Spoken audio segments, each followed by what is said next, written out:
Hola a todos, buenas noches, bienvenidos a una nueva transmisión en vivo. Hoy continuamos con el curso internacional de preanalítica.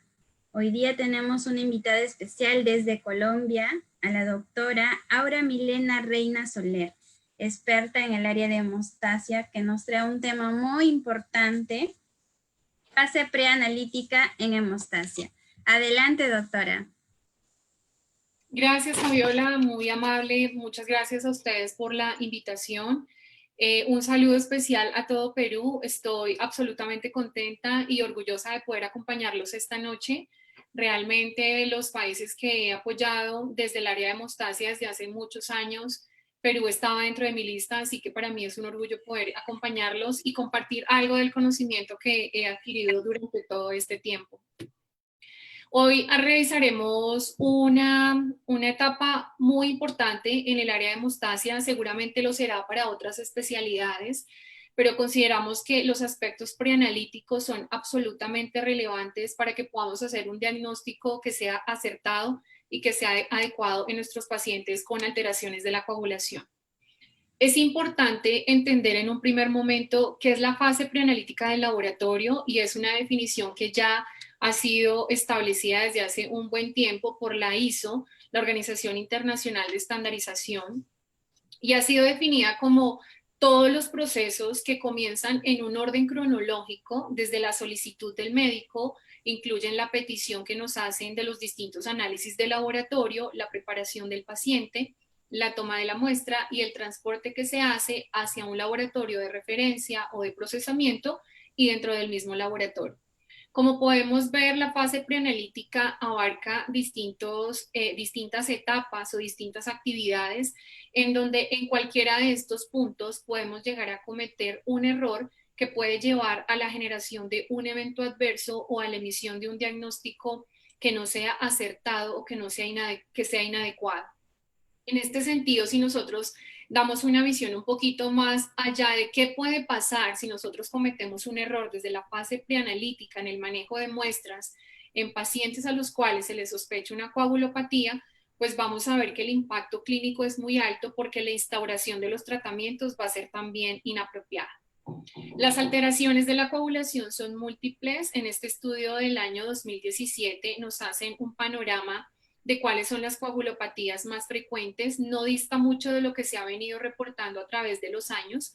Las alteraciones de la coagulación más frecuentes hoy en día, en ese gran porcentaje de torta, se lo lleva la enfermedad de von Willebrand con hasta un 40% de prevalencia, seguido de la hemofilia A.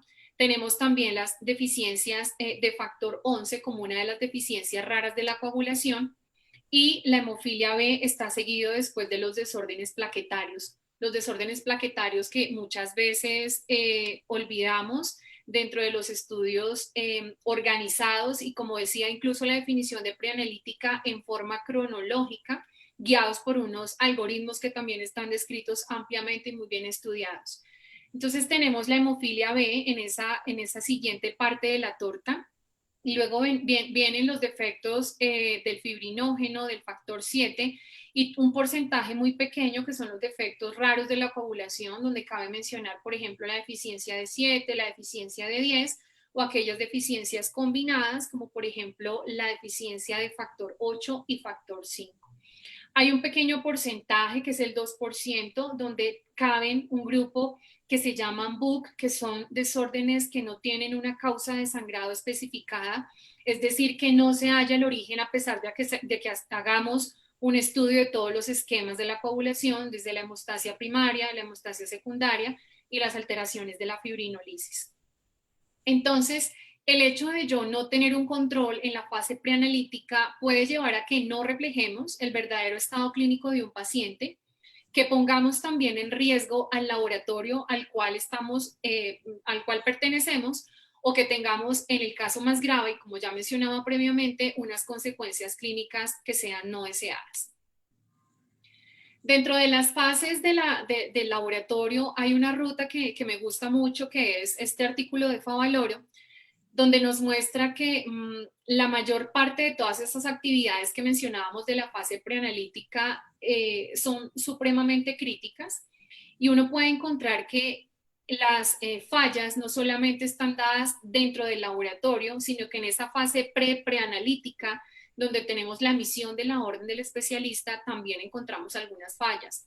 De hecho, están muy asociadas incluso a la equivocación que puede suceder en la confusión de los números romanos, como tenemos denominados a los factores de la coagulación, y encontramos solicitudes de intercambio de un factor 7 por un factor 8 o de un factor 9 por un factor 11, muchas veces por digitar rápido en el sistema o por desconocimiento de esta nominación. La emisión de la orden entonces es esa primera etapa que debemos revisar, por eso nosotros como profesionales del laboratorio debemos hacer un chequeo entre esa emisión del clínico y lo que nosotros podemos identificar en un adecuado cuestionario o en una anamnesis que debemos realizar cuando recibimos a nuestro paciente para intentar identificar cuál es la necesidad y que nos pueda soportar la interpretación del laboratorio. La recolección de las muestras, identificación de tubos, transporte, como mencionaba, intra y extralaboratorio, clasificar las muestras para evaluar las condiciones de temperatura, de centrifugación, de manejo que debemos dar, transportarlos a los laboratorios de referencia y almacenar esas muestras en las condiciones adecuadas, pues van a englobar todos estos aspectos de la fase preanalítica. Sabemos que la fase preanalítica se lleva un gran porcentaje de los errores, podría quizás tener que ver con que tiene un mayor número de actividades presentes dentro de esta fase. Sin embargo, analizando un poco más la fase analítica y posanalítica, hoy vemos que han avanzado un poco más en el control, en el establecimiento de sus indicadores, donde el control de calidad interno y externo en la fase analítica nos va a permitir detectar los errores en esta etapa de una manera mucho más certera, mucho más precisa y en un momento también mucho más oportuno. Muchas veces en la fase preanalítica no nos damos cuenta de la hemólisis de la muestra hasta cuando ya hemos hecho un proceso de centrifugación o quizás no alcanzamos a ver los microcoágulos cuando hacemos un buen análisis de la muestra y ya no tenemos el paciente a la mano y hay que hacer nuevas solicitudes. Entonces, en la fase analítica tenemos unas etapas de control pues, que son mucho más estandarizadas y que nos pueden dejar ver en un momento muy preciso qué es lo que podemos fallar para tomar las decisiones de modificación o lo que sea necesario para emitir un resultado confiable. En la fase posanalítica ya tenemos toda la conectividad de equipos, de transmisiones de LIS, que también minimizan la fuente de error humano por la digitación de los reportes de laboratorio y la interpretación clínica que cada vez gracias a todos estos espacios académicos pues podemos educarnos más para lograr identificar cuáles son esos aspectos y esos variables que son importantes a la hora de hacer una adecuada interpretación, validación del reporte y generación del resultado. La literatura describe ampliamente en hemostasia cuáles son los principales errores en el laboratorio. Podría uno ver incluso desde los tubos caducados, que es una situación que deberíamos tener controlada en el laboratorio y que quizás en muchos lugares no imaginamos cómo puede existir la posibilidad de que existan tubos caducados, pero a veces en grandes instituciones y con manejos de materiales con volúmenes muy altos, pues puede suceder. Por eso es importante siempre hacer el chequeo de estos tubos caducados. Aquí simplemente en esta diapositiva les voy a mencionar esos principales errores para que pongamos el foco en lo que vamos a empezar a evidenciar a través de la conferencia. La identificación del paciente es clave. Las guías también mencionan cómo debemos hacer esta identificación frente al paciente. Obviamente hoy en día se prefiere ya la identificación por etiquetas o por códigos de barras, donde podamos tener más de un correcto, es decir, no solamente el nombre del paciente, sino el nombre completo, nombres y apellidos, pueden existir homónimos. Adicional a eso, un código o un número de identificación que pueda dar un soporte adicional cuando queramos hacer alguna identificación que muchas veces pueda no ser legible, que de pronto se borre cuando hagamos la descongelación en los baños de María o en los baños serológicos y perdamos la identificación del paciente. Entonces son aspectos importantes a tener en cuenta en cuanto a identidad. Las temperaturas de manejo de muestras en coagulación son diferentes, depende del tipo de prueba, del analito que queramos revisar, del equipo en el que vayamos a procesar. Los etiquetados incorrectos suelen ser una de las causas de eventos adversos que cada vez minimizamos más con el uso del código de barras, pero podemos hacer intercambios y a través de la experiencia en hemostasia he visto cómo pacientes con hemofilia A han sido clasificados en hemofilia B, como pacientes con hemofilia A han sido clasificados con enfermedad de von Willebrand y viceversa por etiquetados incorrectos. Y son pacientes que, por supuesto, no van a responder al tratamiento y nos damos cuenta tiempo después que su diagnóstico ha sido errado desde el principio. Las muestras hemolizadas con diferentes grados de hemólisis van a tener una variable interferente absolutamente grande en distintas metodologías, en distintos instrumentos. En los congresos de la Federación Mundial de Hemofilia, por ejemplo, hay ya pláticas en las que se menciona que la hemólisis es una de las primeras causas de rechazo de muestra en hemostasia. Las condiciones de centrifugación, dependiendo del plasma que vayamos a trabajar, del tipo de pruebas, si vamos a hacer una necesidad de plasma pobre en plaquetas o plasma rico en plaquetas, por ejemplo, para los estudios de actividad plaquetaria.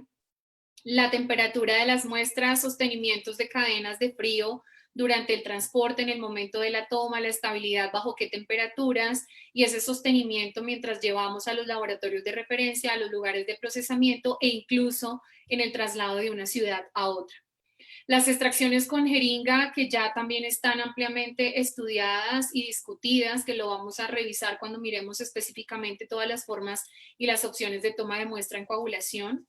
La estabilidad a la que podemos emitir unos resultados que sean confiables también van a depender de la vida media de los factores y la temperatura y otro tipo de manejos. El volumen de la muestra insuficiente suele ser frecuente, por ejemplo, en población pediátrica o de difícil acceso venoso.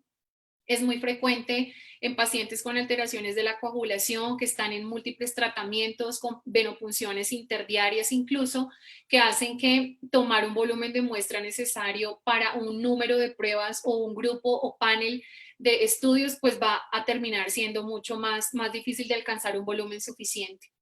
Las muestras lipémicas también consideradas dentro de uno de los factores interferentes para algunas mediciones, no tanto por la alteración del factor, sino más por las interferencias que se puedan generar en algunas lecturas y la solicitud clínica que siempre debe ser corroborada, como mencionaba, respecto a las necesidades del paciente y a la sospecha del especialista para hacer el envío y la solicitud. Hay factores determinantes que nos permiten hacer el enfoque de los estudios de la hemostasia. Uno de los errores más frecuentes en hemostasia es que empecemos a tener un enfoque que no esté direccionado, porque al final los estudios de la hemostasia terminan siendo múltiples, son enormes las patologías que nosotros podemos tener, los direccionamientos. En hemostasia primaria, secundaria, fibrinolisis, pueden haber alteraciones de la vasculatura con unas hemorragias muy parecidas a alteraciones de la hemostasia primaria, por lo cual es muy importante determinar el foco del estudio. Hay diferentes variables que pueden ser propias del paciente, propias incluso del manejo de la muestra. Hay algunos aspectos que son dependientes de la fisiología del paciente, o hay otros que pueden ser dependientes de la patología como tal. Por lo tanto, es muy difícil poder tener en un mismo momento sin un adecuado diagnóstico, sin tener en cuenta todos estos factores. Entonces, al final tenemos un individuo al que tenemos que definir si definitivamente está enfermo o está sano, y podemos tener una serie de tecnologías y de manejos que pueden darnos algunos resultados que pueden ser falsos negativos o falsos positivos, porque también vamos a depender de la sensibilidad y la especificidad que vamos a poner a cada uno de los procedimientos. En estos pacientes es muy importante poner el foco diferenciador entre una alteración congénita y una alteración adquirida. Es como lo primero que entramos a evaluar, y por eso es que enmarcamos cuáles son los aspectos que yo debería tener en cuenta de estos pacientes, tanto en historia familiar como en historia personal. Y esto nos ayuda mucho a definir si yo pongo mi pensamiento en el estudio de una alteración congénita, donde la historia familiar va a ser uno de los primeros puntos que va a sustentar esa sospecha.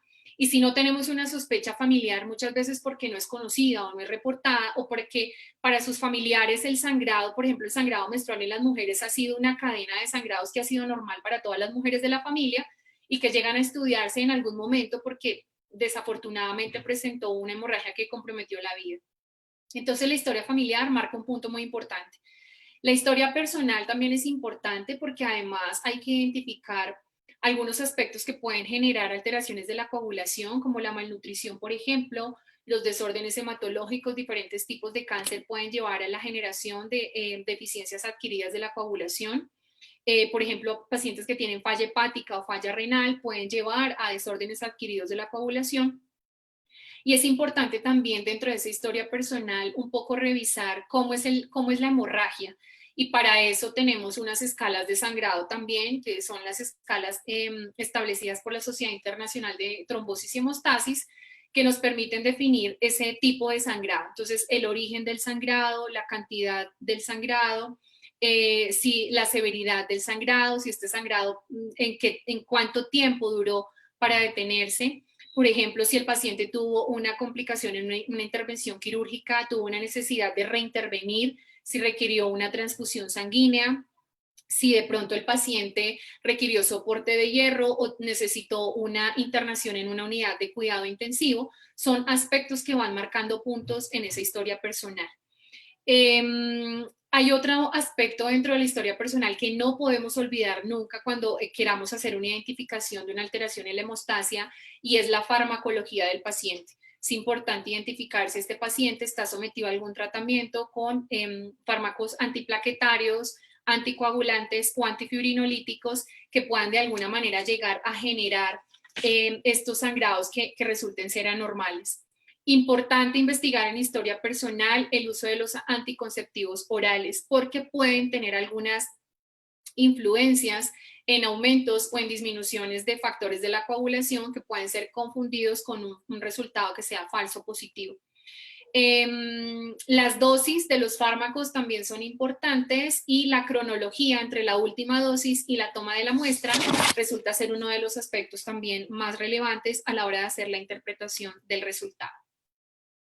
En hemostasia siempre nos vamos a unos datos relevantes en esa anamnesis, y pongo el foco en dos de las enfermedades más frecuentes que les mostraba en esa primera gran torta. Tenemos a un lado la hemofilia y en el otro la enfermedad de von Willebrand, porque son ejemplos claros de anamnesis en los pacientes. En hemofilia siempre es importante identificar, por ejemplo, el motivo del control que estamos teniendo en el laboratorio. Es importante identificar si este paciente tiene un control porque hace parte de su control semestral de la hemofilia, o porque tuvo un sangrado reciente y requiere una administración de factor. Si ese sangrado reciente que tuvo el paciente fue espontáneo o fue por un trauma, es importante también saberlo. Y si requirió algún tipo de procedimiento, es decir, como mencionaba, una transfusión, una reposición de factor, una intervención quirúrgica, todo eso es importante conocer en el momento de la anamnesis de estos pacientes.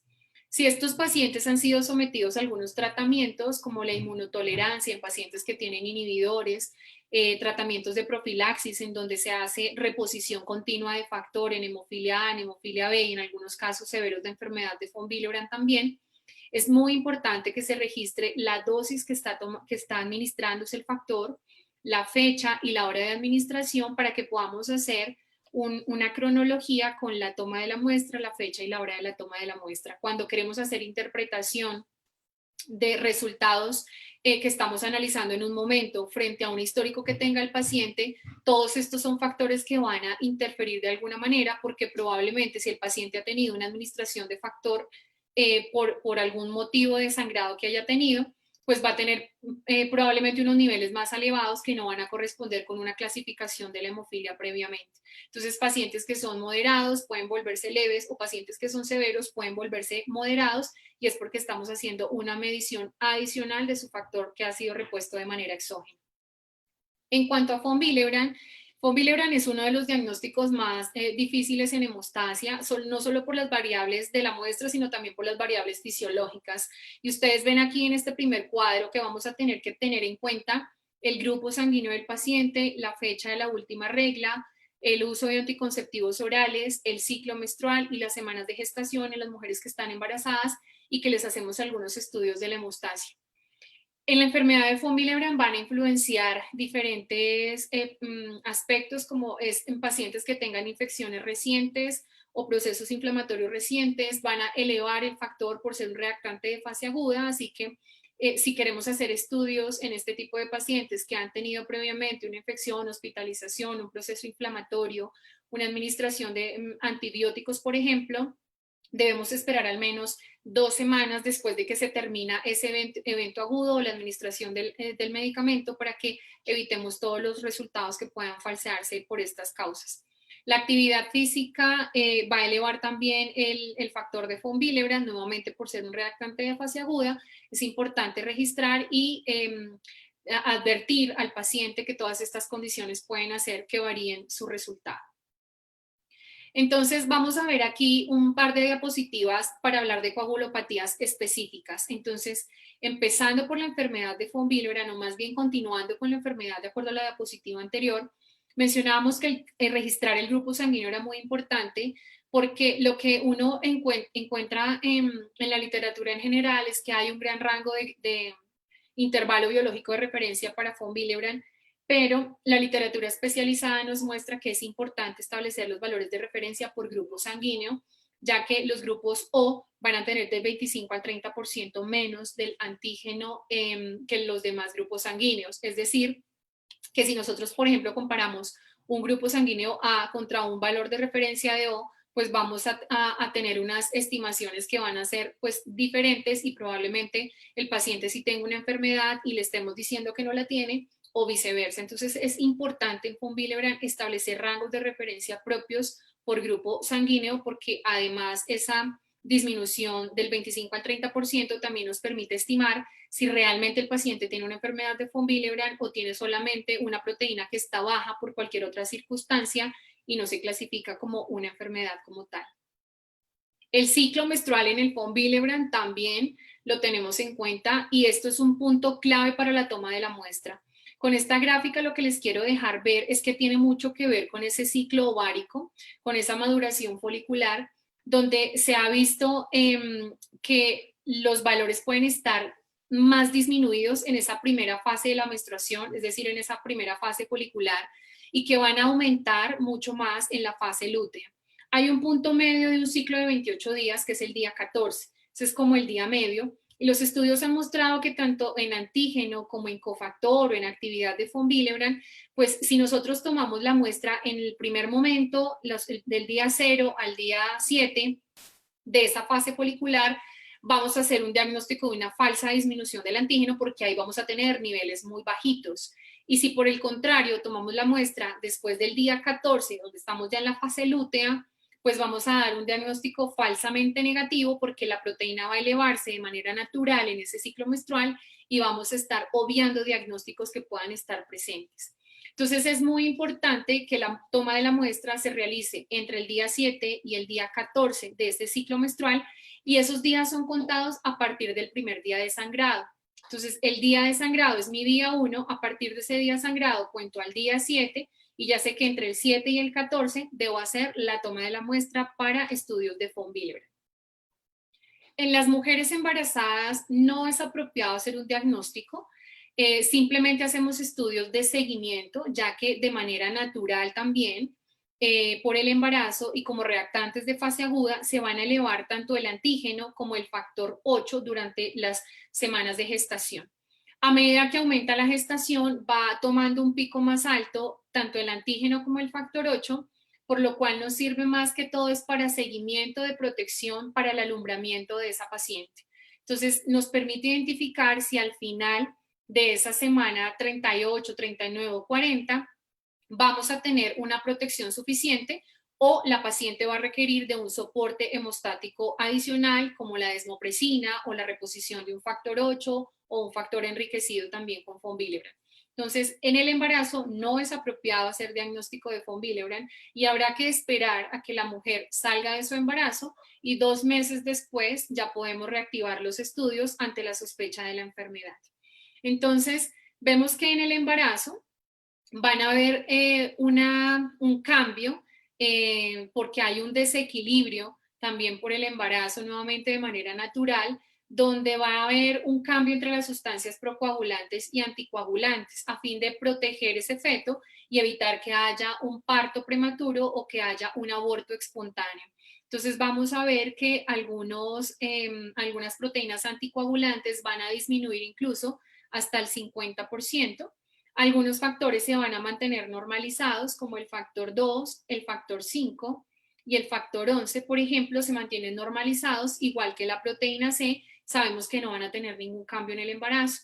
Sin embargo, reactantes de fase aguda, como el fibrinógeno, el factor 8 y el von Willebrand, se van a elevar, al igual que otros factores como el factor 7, el 10 y el 11, y tenemos elevación del dímero D también de manera natural en estas pacientes.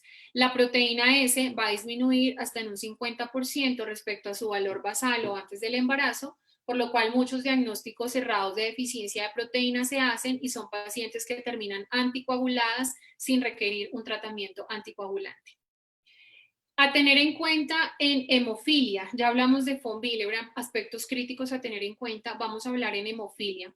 En hemofilia es importante hacer la diferencia en los dos escenarios. Aquí es muy clave hablar de esa enfermedad congénita y adquirida que mencionaba en un principio, hacíamos la diferencia. Y acá nos va a ayudar un poco a identificar la edad de diagnóstico. La hemofilia congénita va a ser muy identificada desde la infancia, son niños que sangran desde cuando se cae su muñón umbilical, a veces hacen sangrados cerebrales sin tener ningún trauma, ya luego empiezan a hacer algunos hematomas cuando gatean, cuando caminan o hacen sangrados con la dentición. La hemofilia adquirida se presenta sobre todo en los adultos y tenemos unos picos muy importantes que está entre los 30 y los 40 años, sobre todo en las mujeres porque ya empiezan su etapa de gestación, donde pueden hacer hemofilias adquiridas secundarias al embarazo, y otra etapa que se da en los adultos mayores entre los 60 y los 70 años por comorbilidades también asociadas a la edad. Entonces, la edad de diagnóstico es muy importante para hacer esta diferencia en hemofilia. El origen tiene que ver con esos antecedentes familiares que mencionábamos. Si tenemos un anclaje o un ligando familiar, vamos a irnos por el estudio de hemofilia congénita, pero si ha sido un paciente previamente sano, sin ninguna manifestación hemorrágica, pues ya nos vamos a concentrar en lo adquirido unido a otras comorbilidades que podamos encontrar. El diagnóstico se hace básicamente igual, con las mismas pruebas, parte ante la sospecha de un TTPA prolongado inicialmente en diferentes moderaciones de prolongación, y la deficiencia del factor 8 también en diferentes grados, desde valores que estén por debajo del 1% o valores que estén entre 1 y 40%, lo que nos daría una clasificación diferente.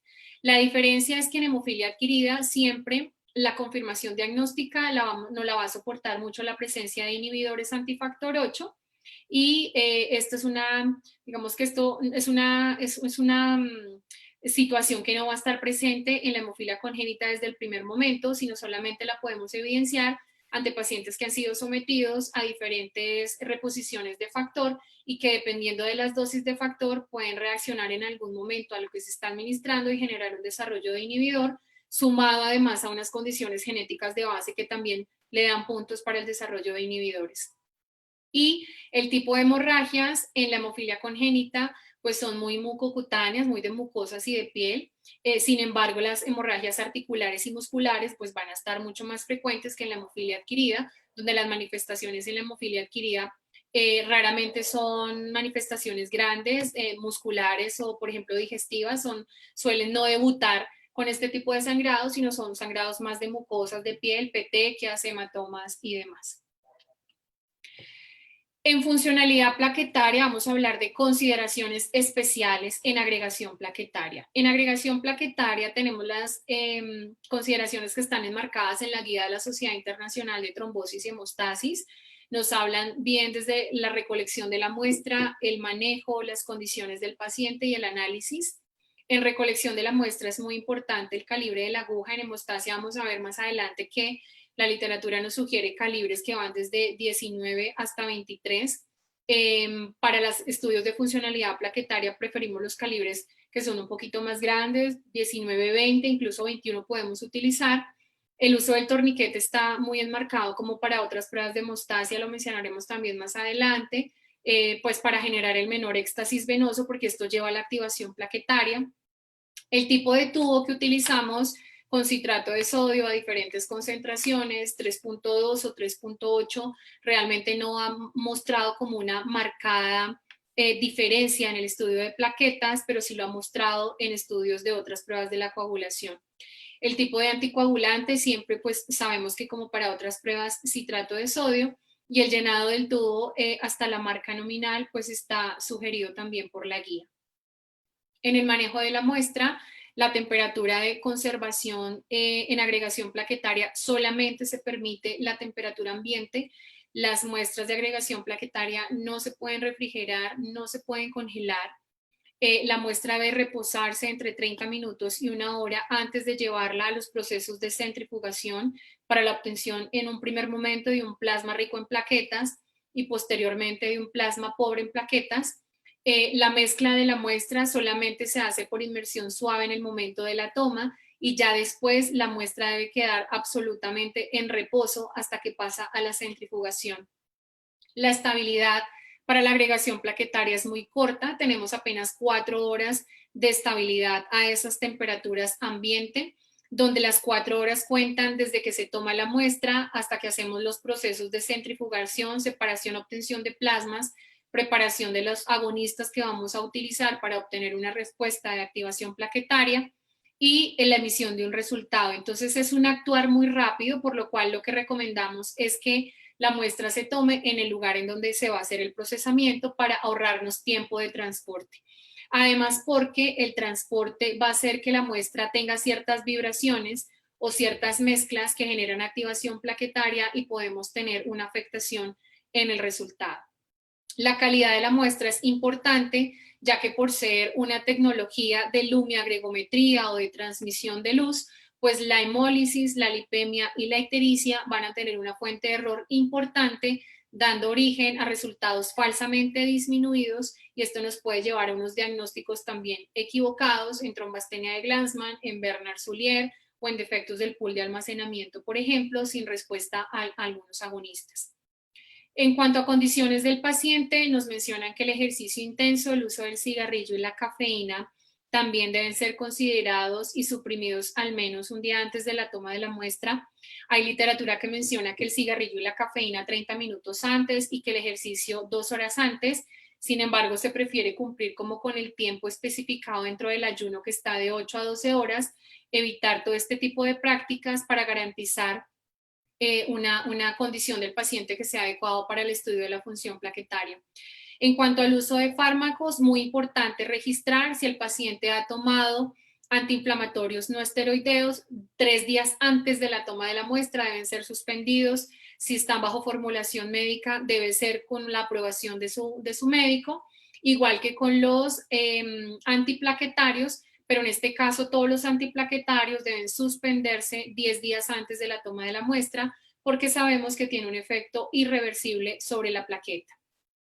En cuanto al análisis de la muestra, pues la obtención del plasma rico en plaquetas y la obtención del plasma pobre en plaquetas, de acuerdo a los protocolos de centrifugación que se tengan estandarizados. Ya sabemos que el plasma rico se obtiene en baja centrifugación por poco tiempo, y los protocolos para el plasma pobre en plaquetas pues corresponderán a los mismos que se utilizan para otras pruebas de la coagulación. La concentración de los reactivos es también muy clara en la guía. El utilizar concentraciones superiores a lo que refiere la guía genera una sobresaturación de los receptores de la membrana plaquetaria, llevando a respuestas falsamente normalizadas, por lo cual es importante también acogerse a la concentración y establecer el control de calidad que sea necesario para garantizar el estudio de la funcionabilidad plaquetaria. Al final lo que tenemos es entonces la capacidad de generar a través de un ensayo de transmisión de luz la respuesta de la plaqueta a un agonista, ADP, epinefrina, colágeno, ristocetina o ácido araquidónico, que es lo que más frecuentemente utilizamos, y que esa respuesta pueda tener un aumento en la agregación con un inicio, un cambio de forma plaquetaria y una agregación sostenida en el tiempo, pasando de 0% de agregación a un máximo de agregación que va a permitir el paso de la luz, generando una absorbancia que se va a extrapolar o a interpretar en porcentaje de agregación, que puede ir, dependiendo del agonista que utilicemos, va a estar normal del 30 al 50% hacia arriba. En cuanto a consideraciones para anticoagulante lúpico, en anticoagulante lúpico siempre es importante no hacer estudios en un evento trombótico agudo. Va a haber consumo de algunos factores de la coagulación, va a haber elevación de otros, entonces es importante no hacer estudios en evento trombótico agudo. Todos estos pacientes, en su gran mayoría, ya llegan anticoagulados al momento de hacer la toma de la muestra, por lo cual no podemos jamás obviar el tipo de tratamiento que está teniendo nuestro paciente.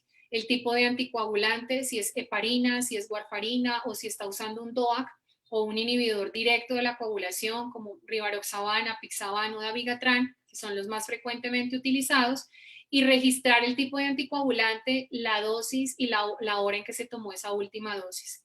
Muchas veces lo que nosotros idealmente intentamos hacer es que el paciente se haga los estudios antes de que tenga su tratamiento anticoagulante ante fenómenos trombóticos que comprometen la vida o que no tienen o que se reconocen como no provocados o provocados o trombosis en sitios inusuales, pues es muy difícil quitar la anticoagulación a los pacientes y entramos a hacer la evaluación riesgo-beneficio. Es mucho más riesgoso quitar el anticoagulante al paciente para hacer la prueba de laboratorio. En el laboratorio hay unos mecanismos que podemos de alguna manera quitar la interferencia e intentar dar una luz o un acercamiento para la interpretación del resultado.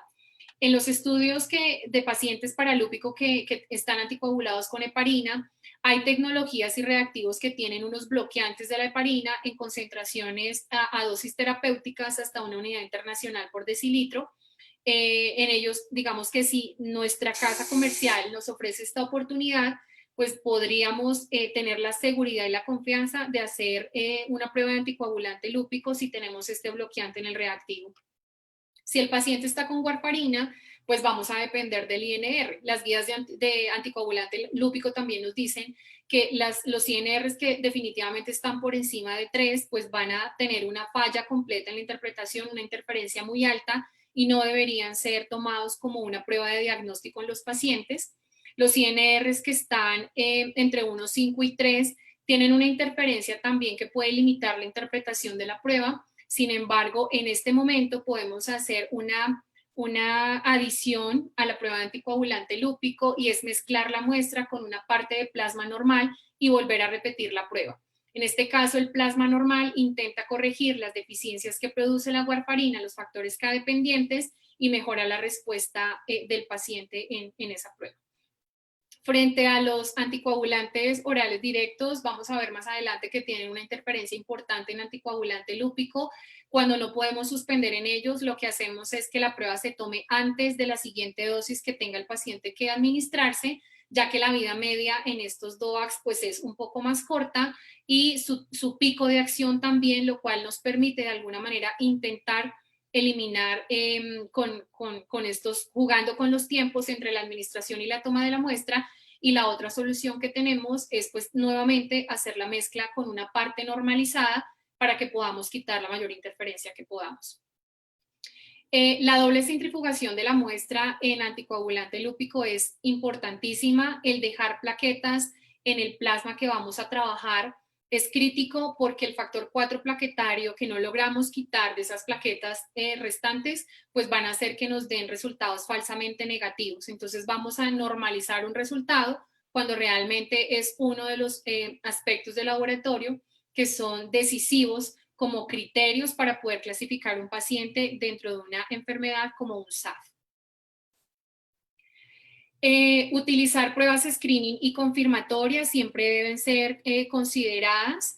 Esto es una práctica que está muy recomendada en las guías de anticoagulante lúpico. Lo que debemos hacer es intentar abarcar las dos vías de la coagulación. Estos anticuerpos inespecíficos pueden estar dirigidos contra los complejos de ambas vías, contra los complejos protrombinasa, por ejemplo, cuando podríamos utilizar por este lado una prueba de veneno de víbora de Russell, y cuando los complejos están dirigidos contra los factores de la vía intrínseca, pues necesitamos una prueba de PTT que sea sensible anticoagulante lúpico y que nos permita determinar por este lado la presencia del anticoagulante lúpico. Los DOACs van a tener una interferencia importante también en los test de hemostasia.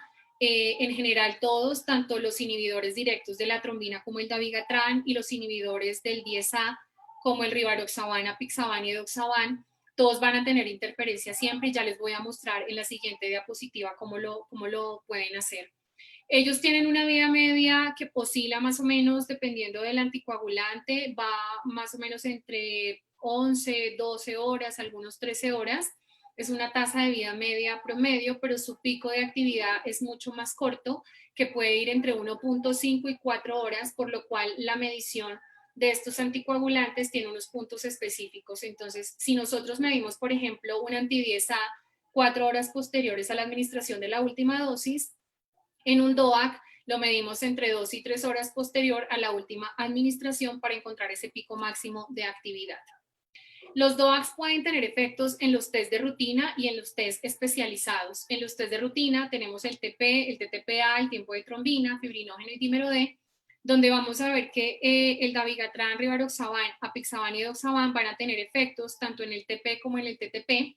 En el tiempo de trombina, pues obviamente un inhibidor directo de la trombina va a tener una alta prolongación.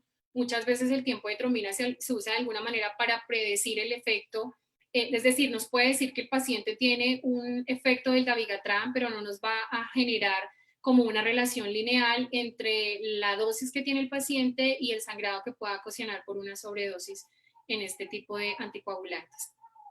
En los test especiales de hemostasia, vamos a ver también que todos los inhibidores directos van a tener un efecto en los factores de la coagulación, que son medidos por ensayos de coágulo. Todos van a generar una subestimación de los factores, y los ensayos cromogénicos suelen ser no afectados, por ejemplo, por el dabigatran, pero los inhibidores del 10A sí pueden generar una subestimación del factor 8 medido por método cromogénico. En cuanto a la proteína C, medida por ensayo de coágulo, también va a tener una sobreestimación, al igual que la proteína S, y los ensayos cromogénicos no están afectados por ninguno de los anticoagulantes, por lo tanto se prefieren los ensayos cromogénicos cuando queramos medir los anticoagulantes naturales en este tipo de pacientes. La antitrombina, cuando está medida por ensayos que están dependientes del 10A, no va a estar afectada, pero en dabigatran, pero en ensayos que están dependientes de la trombina sí va a generar una sobreestimación. Con el uso de los inhibidores directos del 10A, pues va a generar una sobreestimación también de la antitrombina, por lo cual es importante tener en cuenta el tipo de reactivo, si es dependiente del 10A o del 2A, para poder identificar si puede tener sobreestimación o no va a afectar definitivamente los ensayos de antitrombina. En cuanto al veneno de víbora de Russell, nos va a generar falsos positivos, una mayor generación de falsos positivos mediada por dabigatran. Sin embargo, los otros también pueden dar origen a falsos positivos, y el anti-10A por dabigatran no va a ser afectado, pero por los inhibidores del 10A, claramente, al ser un anti-10A, pues va a tener un incremento en su medición. La resistencia a la proteína C activada, medida con plasma deficiente de factor quinto por dabigatran, va a estar falsamente normalizada, y con los otros inhibidores del 10A en general no son afectados, solamente hay un reporte de elevación por uno de los ensayos, así que sería importante revisar que no esté asociado a nuestro ensayo de laboratorio. En cuanto a las recomendaciones en test farmacológicos en coagulación específicamente, vamos a mencionar qué podemos hacer ante una solicitud de la medición de una heparina no fraccionada. El test de monitorización lo podemos hacer a través de un TTPA o de un antifactor 10 activado, y el tiempo de la toma de la muestra en no fraccionada debe ser 6 horas post inicio de esa última dosis. Cuando tenemos heparinas de bajo peso molecular, nuestra técnica más apropiada es el uso de un antifactor desactivado, que debe ser medido 4 horas post tercera dosis. En un principio decíamos que desde la primera dosis administrada podíamos hacer la medición del anti-10A. Esto lo hacemos ante situaciones de urgencia, pero el verdadero alcance de nivel de anticoagulación en estos pacientes está registrado después de la tercera dosis y 4 horas después de la última administración. Ante antagonistas de la vitamina K, es claro para todos que el TPINR, el tiempo de toma de muestra 12 a 24 horas post primera dosis, y sabemos que tiene un efecto superior a los 3 días, donde podemos hacer una nueva medición para establecer las variaciones que puedan los clínicos definir ante las variaciones en la dosis.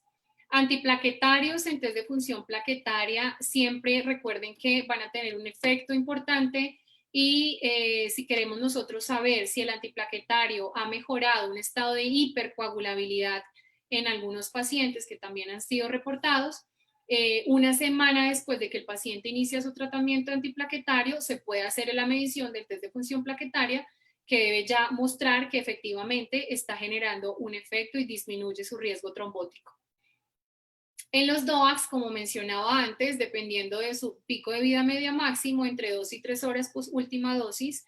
En hemofilia, en las terapias de reemplazo, lo que hacemos es medir el nivel de factor después de que se ha infundido el factor deficiente y hacemos una serie de mediciones basal, 30 minutos, 60 minutos, 2, 4, 8, 12 y 24 horas, dependiendo del objetivo de la medición. Es decir, si yo voy a hacer un procedimiento corto, una intervención quirúrgica corta, pues puedo medir incluso nomás hasta 8 horas, pero si sé que el paciente puede sangrar a largo tiempo, hacemos mediciones posinfusión hasta 24 horas. En cuanto a la prueba de desmopresina, que es una prueba utilizada como una opción terapéutica en enfermedad de von Willebrand, hacemos mediciones también después de la administración de la desmopresina en un tiempo basal, 30 minutos, 2, 4, 6 horas post administración de la dosis para evaluar esa respuesta del paciente y la protección por la liberación de sus sitios de almacenamiento generados por la desmopresina. Cuando tenemos pacientes que han sido transfundidos con plasma fresco congelado, con crioprecipitados, como una de las opciones de transfusión de soporte de reemplazo de factor, podemos hacer la monitorización de cualquiera de los factores en plasma fresco congelado, en crioprecipitado específicamente factor 8 fibrinógeno y factor 13, y se hace para evaluar la respuesta del paciente 30 minutos post transfusión. Entonces, terminando con esos aspectos críticos y específicos para las patologías, vamos a ver que los errores son muy frecuentes en el diagnóstico de las coagulopatías, pero la mayoría se presentan aquí en la fase preanalítica hasta en un 70%.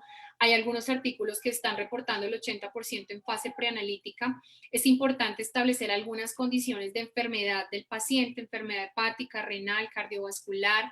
Si el paciente tiene, por ejemplo, un trauma o un shock o una sepsis que pueda llevar a una coagulopatía de consumo, si el paciente tiene cáncer o desórdenes inmunes que pueda llevar a una coagulopatía adquirida, es importante identificarlos. Si el paciente ha tenido, por ejemplo, un soporte mecánico o extracorpóreo, si el paciente ha tenido una intervención quirúrgica reciente, va a poder tener una disminución de los factores de la coagulación, como ya hemos mencionado, los fármacos, y si ha requerido alguna transfusión. Entonces aquí, después de que descartamos que sea alguna de las enfermedades que puedan dar un origen a una coagulopatía adquirida, nos vamos a la farmacología. Si no es farmacología, estudiamos o sospechamos presencia de inhibidores para poder estimar al final una deficiencia real de la coagulación. En nuestra etapa preanalítica, ¿qué tenemos que determinar? Todos esos aspectos críticos que revisamos en la primera diapositiva, donde caben todas las variables que puedan llevar a una probable definición de una alteración de la coagulación. Las guías de la CLSI, que nos hablan ampliamente de la calidad de las muestras de laboratorio y de las pruebas de coagulación, nos dan recomendaciones puntuales para la recolección de los especímenes de sangre, para el manejo y el procesamiento de las mismas, para la colección y el transporte en ensayos de coagulación, específicamente como es la guía H21.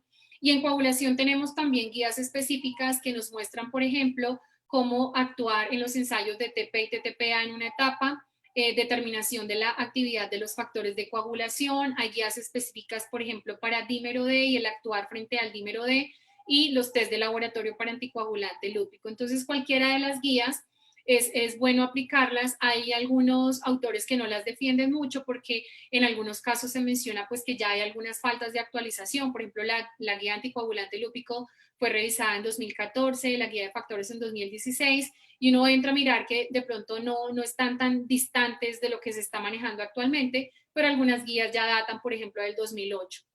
Entonces es importante validar las guías CLSI, pero también acogerse a los protocolos que se puedan estandarizar de manera propia en el laboratorio y a las recomendaciones, por ejemplo, de las sociedades internacionales que generan actualizaciones también frecuentes, y hacer un compendio que sea suficiente para establecer los criterios de nuestro laboratorio. Hablábamos que en condiciones, en cuestionarios al paciente, es importante de aquí mencionar el ayuno requerido. El ayuno requerido siempre va a ser de 8 a 12 horas, pero en hemostasia tenemos muchos pacientes que son menores de edad, que son hemofílicos y no pueden tener un ayuno tan prolongado. Entonces, en niños de 2 a 5 años también la literatura describe que el ayuno de 4 horas es suficiente, y en menores de 2 años el ayuno de 2 horas es suficiente para que podamos hacer una adecuada toma de la muestra. En los bebés que son lactantes y que toman su leche materna o su leche formulada, van a tener un aumento también de la lipemia, lo que genera una turbidez de la muestra. En ellos lo que hacemos es que se tome la muestra antes de que ingiera su siguiente hora, antes de que tenga su siguiente hora de alimentación, pues para que podamos quitar la mayor de interferencias posibles. Vamos ya resolviendo entonces todos estos aspectos por patologías y los más críticos en el laboratorio. Ya llegamos a la selección del sitio de punción. Una vez hemos hecho todo el aspecto de anamnesis, nos vamos a la selección del sitio de punción y yo siempre digo a todos los estudiantes es que la selección del sitio de punción es el primer paso al éxito de la flebotomía, en donde tenemos que identificar diferentes condiciones para hacer una adecuada selección del material de punción. El tipo de paciente siempre vamos a tener que evaluar si es un paciente geriátrico, oncológico, hemofílico, si es adulto, si es un adulto joven, por ejemplo, va a ser más fácil de funcionar, o si estamos frente a la población pediátrica. Entonces, es importante tener en cuenta la edad del paciente para seleccionar ese material. La condición del paciente. ¿Qué coagulopatía tiene mi paciente y cuál es su severidad? Si yo tengo un paciente que tiene una hemofilia severa, no lo voy a puncionar con una aguja de calibre 19.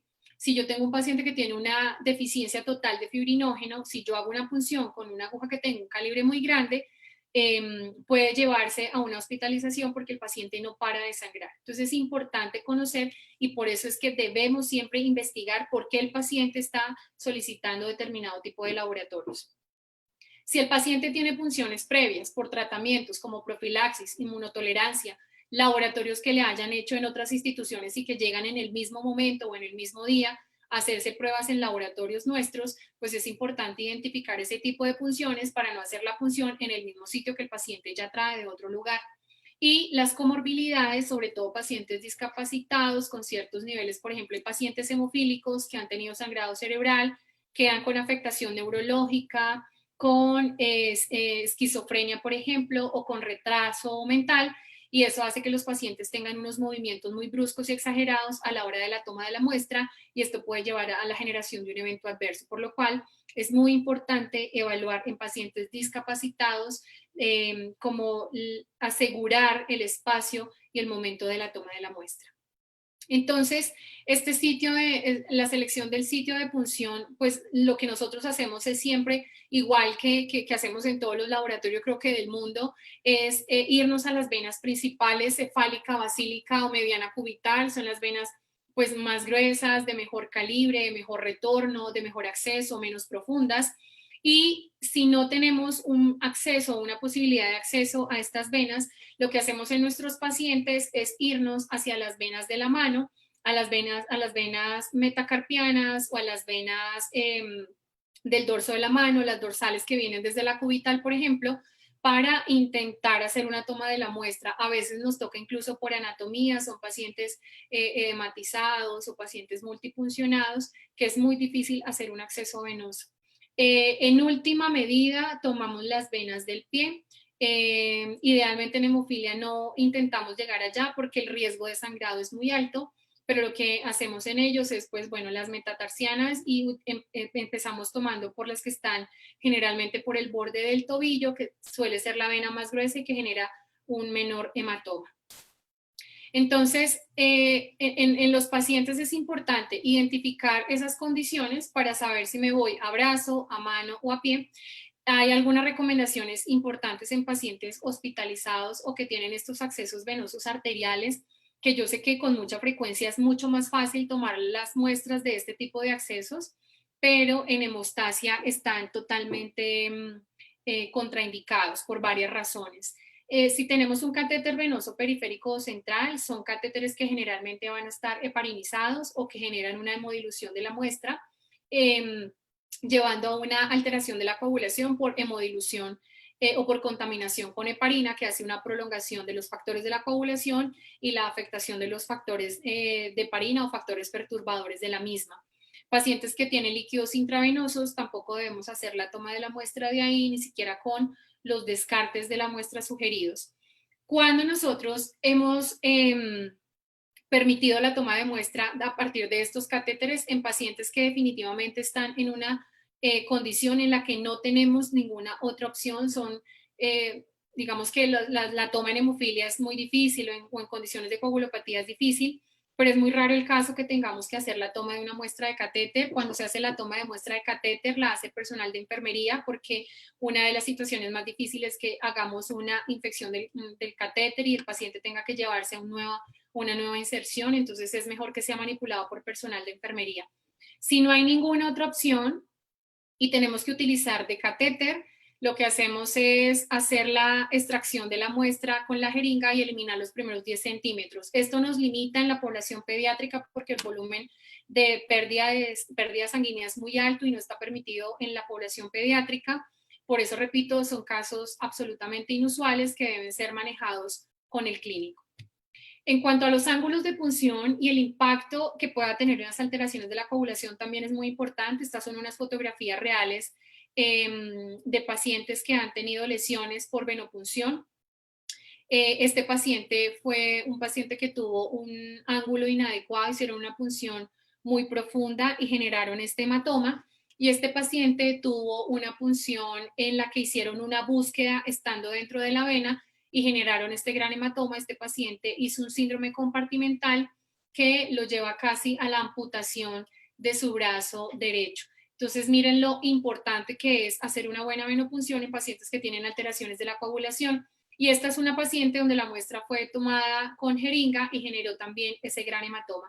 Entonces, es importante saber que si vamos a tener un paciente con coagulopatía, en el que además vamos a hacer una toma de muestra que va a ser de per se difícil, pues vemos que el ángulo de punción va a depender del tipo de material que vamos a utilizar, de la cantidad de muestra que vamos a requerir también. Entonces, si vamos a puncionar una vena de la mano, pues vamos a hacer una punción que está en un ángulo muy pequeño de 10 a 15 grados en venas que son ya menos profundas. Si de pronto vamos a hacer una punción que ya es intravenosa, por ejemplo en vena central del brazo, pues el ángulo va a ser un poco más alto, más o menos va entre 25 y 30 grados, y nunca en paciente con alteración de la coagulación se debe hacer una búsqueda intravenosa porque podemos generar un evento serio donde el paciente puede perder el brazo por una venopunción. En ellos, como vieron las fotografías, suelen ser de alguna manera frecuentes los hematomas, así que hay unos tips en los que podemos apoyarnos para evitar los hematomas en estos pacientes. Entonces, la aguja siempre debe penetrar por completo en el canal de la vena. Hay que retirar el torniquete antes de retirar ese acceso venoso. Siempre nos vamos, como ya mencioné, a las venas principales y superficiales y hay que mantener el conjunto de recolección venosa lo más fijo, evitando el movimiento también del paciente. Asegurarnos de que el sangrado cese antes de poner la cura para sellado. Estos pacientes requieren de hacer una presión sobre el sitio de punción que va más o menos entre 2 y 5 minutos. Algunos severos se nos llevan hasta 10 minutos de presión y esa presión va a generar que pues haga una detención, una hemostasis adecuada, pero además minimiza la presentación de hematomas. En estos pacientes, como son tan críticos para la toma de la muestra, pues tenemos muchos errores frecuentes en la venopunción, a veces por el temor de hacer la toma de muestra en los pacientes. Esto sería un ángulo de punción ideal en una vena normal, central, de buen calibre. Muchas veces lo que hacemos es atravesar el endotelio completamente generando un hematoma, o nos quedamos apenas en la superficie del mismo, que también vamos a generar un hematoma porque la punción o fue muy profunda o también estuvo muy hacia afuera del endotelio. Si nosotros no ubicamos la posición de la vena y caemos en una vena que tiene alguna curvatura y no hacemos el canal venoso necesario, pues vamos a tener un stop también nuevamente en el endotelio, evitando la salida de la sangre y empezar a hacer búsquedas de entrada y salida dentro del canal venoso, que es un gran riesgo en este tipo de pacientes. O si tenemos venas que son ramificadas y no hacemos también el canal necesario, justamente podemos quedar en un intermedio de esas venas ramificadas. Nuestros pacientes sometidos a estrés también pueden tener cierta liberación de adrenalina, hacen vasoconstricción, y si no identificamos los puntos de vasoconstricción, pues también vamos a tener una pérdida en la venopunción porque no vamos a obtener un buen retorno. La selección del material para la venopunción en hemostasia, como les mencionaba, es muy importante. Tendemos o intentamos hacer las venopunciones con sistemas que nos brindan también seguridad a nosotros como profesionales del laboratorio, que son los mecanismos al vacío o los mecanismos Vacutainer con calibres que generalmente son de 21 por pulgada y media.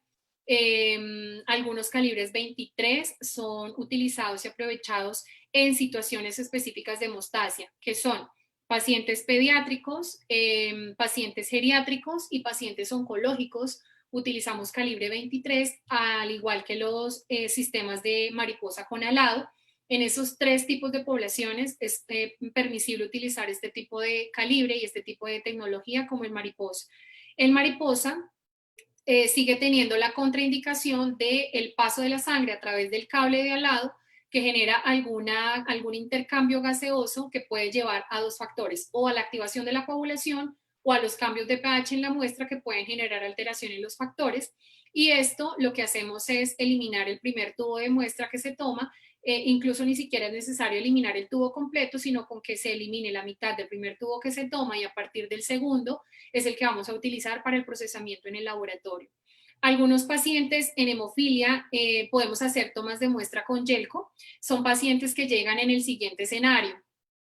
Pacientes en reposición de factor, que le van a hacer la administración de su factor. Muchas veces llegan a laboratorios especializados, administran su factor a través de un Yelco, pero antes de que se haga la administración hacemos la toma de la muestra y por esa misma vía ya le van a poner al paciente de tal manera que le generamos una única venopunción y minimizamos el riesgo también frente al paciente. Hay unos sistemas monobed que vienen en diferentes volúmenes. Estos sistemas han venido reemplazando, es algo parecido a las jeringas, ya que las jeringas en coagulación pues no están permitidas. Los sistemas monobed son unos sistemas que vienen siendo muy apropiados, con unos volúmenes que incluso se pueden utilizar en poblaciones pediátricas y en poblaciones adultas, dependiendo de la cantidad de muestra que necesitemos, y pues están muy bien avalados para coagulación.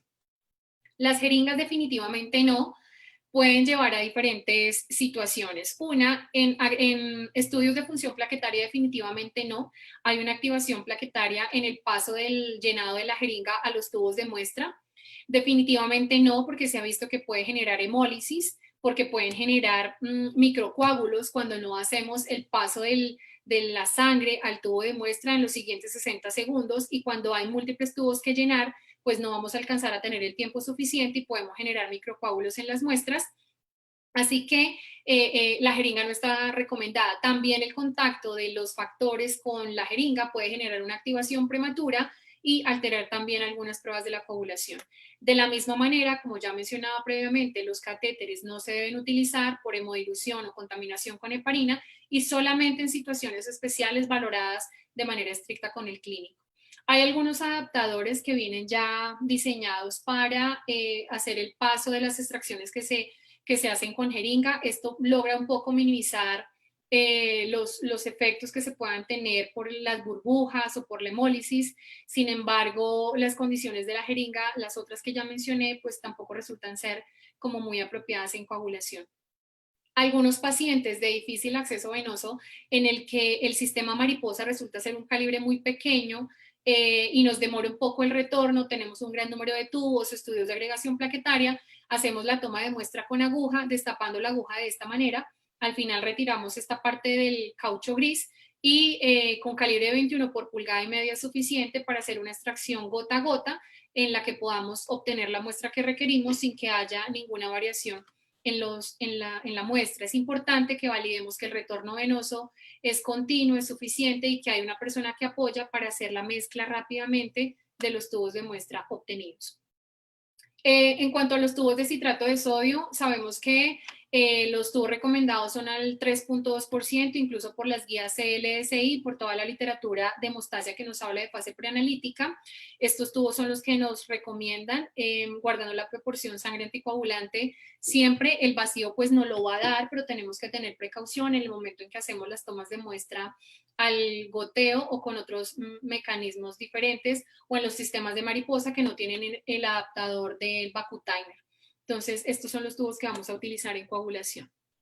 El orden de los tubos en múltiples solicitudes de laboratorio es importante y quiero dejar muy claro que el tubo de coagulación siempre debe ser el primer tubo a utilizar, seguido de los tubos que tienen otro tipo de aditivos, a menos que tengamos que tomar, previo a los estudios de coagulación, unos hemocultivos que pues por todas las técnicas de asepsia pues se deben tomar de primeras para evitar la contaminación.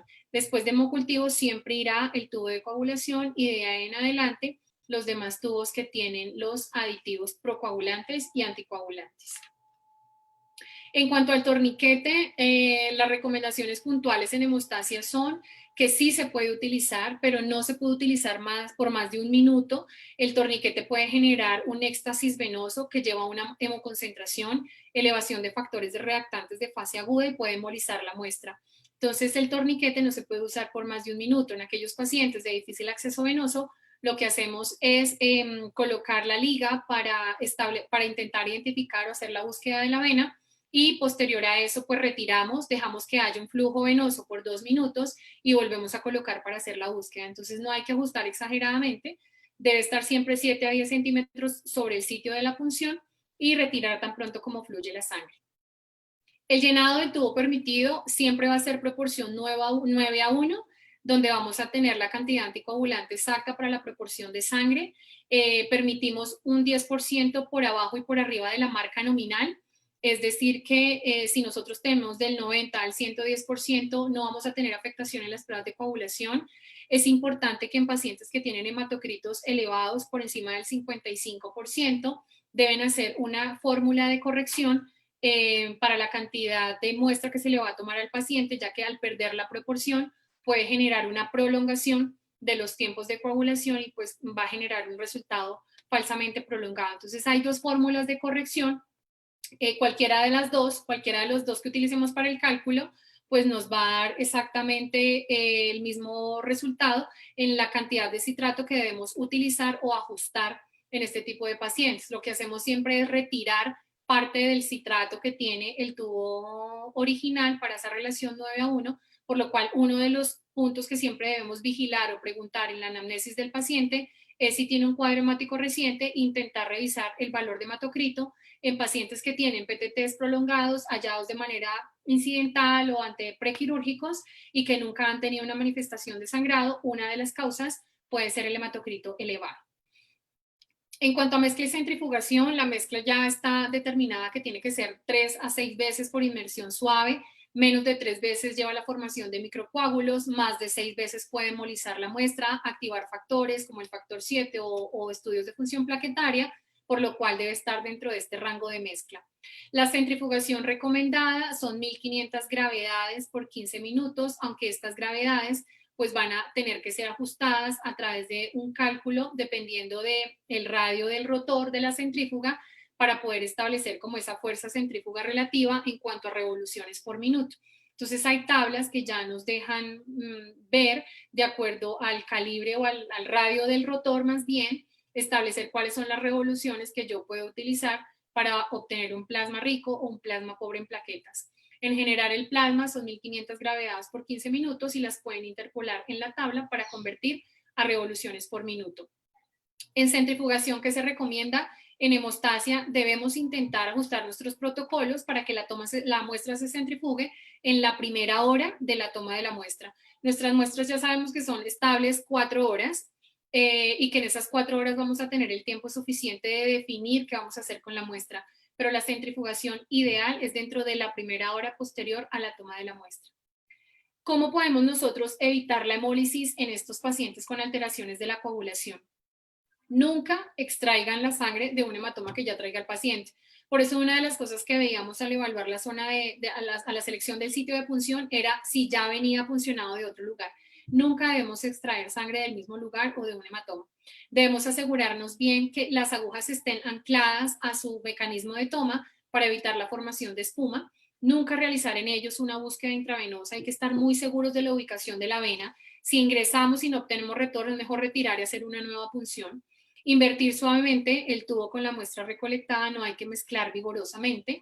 Dejar secar el antiséptico de limpieza antes de puncionar. No refrigerar nunca la muestra en sangre total. Evitar el paso de sangre de una jeringa a un tubo de muestra, como ya lo vimos, y tampoco nunca usar el freno de la centrífuga en aras de minimizar los tiempos de centrifugación, porque pues esto también puede llegar a hemolizar la muestra. ¿Qué temperaturas de conservación utilizamos en coagulación? Entonces podemos utilizar temperaturas ambiente que van entre 15 y 25 grados. Las temperaturas por encima de 25 grados deben ser controladas porque esto ya nos puede alterar y degradar las proteínas de la coagulación. Entonces, estas temperaturas se manejan en sangre total y son estables nuestras pruebas hasta 4 horas. Si nosotros tenemos ya una separación y obtenemos el plasma, debemos decidir qué hacer con ese plasma en esa primera hora. Si lo vamos a procesar, lo vamos a remitir o lo vamos a congelar para llevar al procesamiento en el día de programación que corresponda, por ejemplo. Entonces, el plasma debe tener una congelación rápida. No podemos utilizar congeladores convencionales e incluso congeladores de casa que hacen ciclos de congelación y descongelación. A menos 20 grados centígrados son estables hasta por 4 semanas. Y si tenemos temperaturas de menos 70, menos 80 grados centígrados, mínimo 6 meses son estables y algunos factores hasta un año. Las temperaturas de refrigeración definitivamente no están avaladas en coagulación. Nada en coagulación refrigeramos de 2 a 8 grados centígrados. Podemos disminuir factores de la coagulación como el 5, el 7, el 8, el 11, el von Willebrand. Entonces vamos a dar origen a falsas deficiencias de la coagulación. Por tanto, en coagulación nunca refrigeramos. O manejamos ambiente y definimos qué hacemos con la muestra, o congelamos para procesar más adelante o remitir. Cuando queremos descongelar la muestra, también, igual que en la congelación, la descongelación debe ser un proceso rápido, 37 grados centígrados más o menos 0.5, es decir, de 36.5 a 37.5, el control de esa temperatura es estricto. Una muestra de al menos 2 mililitros puede tardar entre 2 y 5 minutos, no más de 5 minutos de descongelación. Empezamos a degradar las proteínas y a generar falsas deficiencias y siempre es importante evitar el descongelamiento lento. El descongelamiento lento que se dé porque transportamos las muestras en las condiciones inadecuadas, porque las mezclamos en la mano para generar calor o porque las metemos en un microondas para que se descongelen. Todo este tipo digamos que de actividades uno ve que realizan en los laboratorios y que están absolutamente prohibidos en coagulación. Para transportar o para referir la muestra a otro lugar, otro laboratorio, un centro de procesamiento, siempre es importante pues usar los contenedores rígidos que puedan conservarme en esas temperaturas necesarias. Las temperaturas para largos trayectos y que nosotros veamos que la muestra puede perder estabilidad se deben hacer a través de hielo seco, que es un gas comprimido que logra temperaturas bajo cero casi hasta menos 50 grados centígrados. Las temperaturas se deben conservar durante todo el transporte. Yo debo evitar que la muestra se descongele durante el transporte. La coagulación no se transporta en pilas de refrigeración. Así yo lleve la muestra congelada en mi laboratorio y la ponga con pilas, la pila no es suficiente para soportar la temperatura. Hay que evitar el contacto directo de la muestra con este hielo seco porque esto es un gas comprimido que puede romper el tubo, fragmenta el tubo de muestra y cuando lo ponemos a descongelar se riega todo el plasma en el baño serológico y perdemos la muestra del paciente. Hay que fijar la tapa del tubo y sellarla muy bien para evitar la salida de la muestra.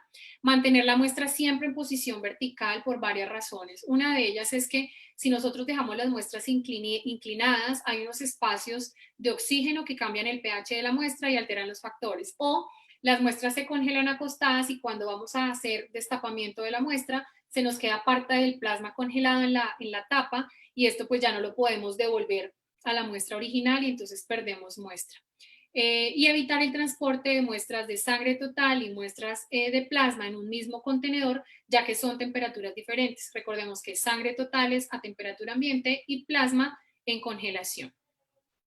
Hay múltiples efectos que podemos identificar en la hemostasia según la calidad de la muestra. Si tomamos muestras con ECTA, por ejemplo, va a prolongar los tiempos de coagulación, va a dar una falsa disminución de los factores, puede influenciar los ensayos de fibrinógeno, por ejemplo. Las muestras que a veces nos llegan muestras de suero para hacer estudios de coagulación, pues no van a ver los factores que se precipitan como el fibrinógeno, el factor 8, va a afectar también el fibrinógeno, entonces nos va a dar origen a falsas disminuciones del fibrinógeno. Las muestras que están parcialmente coaguladas y que tienen esos microcoágulos por falta de mezcla o por pasos de jeringa a tubo, pues van a tener activación plaquetaria, va a haber hemólisis, van a falsear los tiempos screening, las pruebas de screening.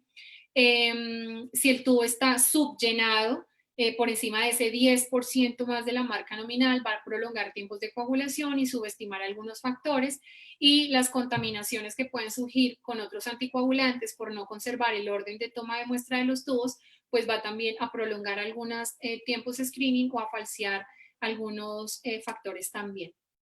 En cuanto a tratamiento de la muestra, fíjense que si nosotros refrigeramos las muestras, nos demoramos en el transporte o frenamos la centrífuga y generamos remezclas, siempre vamos a tener falsos diagnósticos de diferentes alteraciones de la coagulación, por lo cual es muy importante no hacer estas prácticas y seguir las recomendaciones. Los valores de referencia en hemostasia los traigo porque, aunque parecieran ser parte del proceso preanalítico, los valores de referencia en hemostasia están descritos y deben ser establecidos desde antes de que yo decido procesar los laboratorios de coagulación. Estos valores son, digamos, importante considerarlos. Podemos acogernos a las guías internacionales como la Federación Mundial de Hemofilia o todo lo que nos reporta la guía de la literatura médica. Por ejemplo, la Sociedad Española de Trombosis y Hemostasis, el Grupo Argentino de Trombosis y Hemostasis, todos nos sugieren algunos valores de referencia específicos en hemostasia, tanto para factores procoagulantes como para factores anticoagulantes. En pediatría también hay valores de referencia específicos, que incluso hay estudios en neonatos que son prematuros y que nacen a full término, donde hacen los valores en esos primeros 6 meses, ya que por inmadurez hepática los menores pueden tener algunas variaciones y también desequilibrios, así como sucede en el embarazo, entre sustancias procoagulantes y anticoagulantes, y podemos dar una respuesta de un resultado que esté falsamente o aparentemente disminuido, pero si lo comparamos con el rango que corresponde para la edad, probablemente va a ser una prueba normal y vamos a evitar estudios de hemostasia que vayan a ser innecesarios. Entonces, siempre en pediatría, todas las alteraciones de la coagulación se confirman 6 meses después, donde ya se ha alcanzado la madurez hepática y cierto equilibrio en el sistema de la coagulación. También tenemos, al igual que en los adultos, valores de referencia tanto para los factores procoagulantes como para los anticoagulantes. Para finalizar entonces esta conferencia, quiero dejarles como una ruta de conclusiones. Siempre las pruebas de coagulación requieren de consideraciones muy especiales sobre la calidad de la muestra. Fíjense ustedes que incluso las separamos por tipos de alteraciones de la coagulación más frecuentes, tanto hemorrágicas como trombóticas. Se deben siempre registrar todos los datos necesarios para la interpretación y la correlación de los resultados. En hemostasia es crítico hacer la interpretación del resultado. Un reporte de laboratorio solo, sin la clínica del paciente, no tiene una mayor validez. Y esto es muy orientador para los siguientes estudios que podamos hacer en estos pacientes. La conservación de la estabilidad de las muestras es crucial para que hagamos diagnósticos acertados. Si sabemos que la muestra se conserva a temperatura ambiente 4 horas, debemos ser estrictos. Si sabemos que la mejor centrifugación en la primera hora, debemos ser estrictos. Si sabemos que no debemos refrigerar, pues debemos también ser estrictos. Es necesario vigilar de cerca la adherencia que tenemos todos como profesionales de laboratorio, técnicos, auxiliares, en cuanto a los protocolos que se establecen en el laboratorio, ya que esto es una cadena de trabajo y un trabajo en equipo, que donde alguno de los del eslabón falle o se desvíe el protocolo, pues vamos a tener una interferencia importante. La comunicación, la actualización y el trabajo en equipo siempre dará un aporte de valor a la obtención de resultados confiables en hemostasia. Y para finalizar, la toma, preparación y transporte sincronizado de la muestra pues va a disminuir en un alto porcentaje los eventos adversos que pueden estar relacionados con esta fase del laboratorio. Entonces, con esto quiero dejar a ustedes como un gran abordaje de lo que hacemos desde la fase preanalítica en hemostasia. Espero que haya sido de su agrado, que haya sido de su favorecimiento profesional, y nuevamente muy agradecida por la invitación para esta conferencia.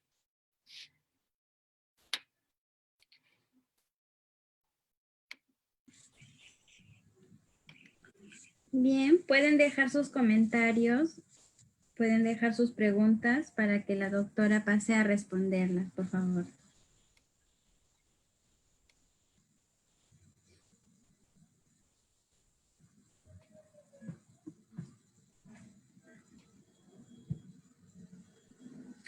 Mientras que nos dejan las preguntas, yo quiero hacerle una pregunta, doctora. Claro ¿Se que puede o no utilizar la sangre arterial en el área de hemostasia? sí, se puede utilizar la sangre arterial. Es una práctica que no es frecuente. Podría ser alguna de las opciones en pacientes hospitalizados en unidad de cuidado intensivo que tienen líneas arteriales y catéteres que en principio no debemos utilizar. Es una de las opciones. No es una práctica frecuente. Los estudios no muestran una gran diferencia entre los valores en sangre arterial y sangre venosa, pero siempre esta práctica debe ser manejada con el clínico, porque además, más allá de las diferencias en coagulación, lo más crítico es que si la toma de muestra en un acceso venoso puede llevar una hemorragia importante, la muestra arterial pues lo puede ser mucho más, entonces podemos generar un evento adverso en los pacientes. Por eso en hemostasia, en pacientes que ya tienen un diagnóstico claro de alteración de la coagulación, incluso con una marcada severidad, intentamos no hacer uso de las muestras arteriales por el riesgo hemorrágico. Gracias, doctora. Andrea Camila pregunta, ¿hay diferencias en los resultados obtenidos con citrato al 3.2 y al 3.8%? Sí hay diferencias. Lo que se sugiere en la literatura es que cualquiera de los dos podrían ser utilizados. Sin embargo, se ve que los valores con citrato de 3.8 van a estar más prolongados. En ese caso, se recomienda que se establezcan valores de desempeño propios para ese para ese porcentaje de anticoagulante. Yo no puedo tener valores de referencia de 3.2 y utilizar un 3.8 porque todo lo que monte sobre esos rangos van a estar pues prolongados o falsamente prolongados. Donde no afecta es en estudios de función plaquetaria, se pueden utilizar. Al final lo que estamos es midiendo funcionalidad plaquetaria, o en estudios, por ejemplo, no solo de agregación, sino de adhesividad plaquetaria. El 3.8 no ha mostrado tampoco tener como una significancia importante. Entonces, si no hay opción de 3.2 como recomienda la guía, podemos usar 3.8, pero debemos establecer rangos de referencia propios para ese porcentaje de citrato.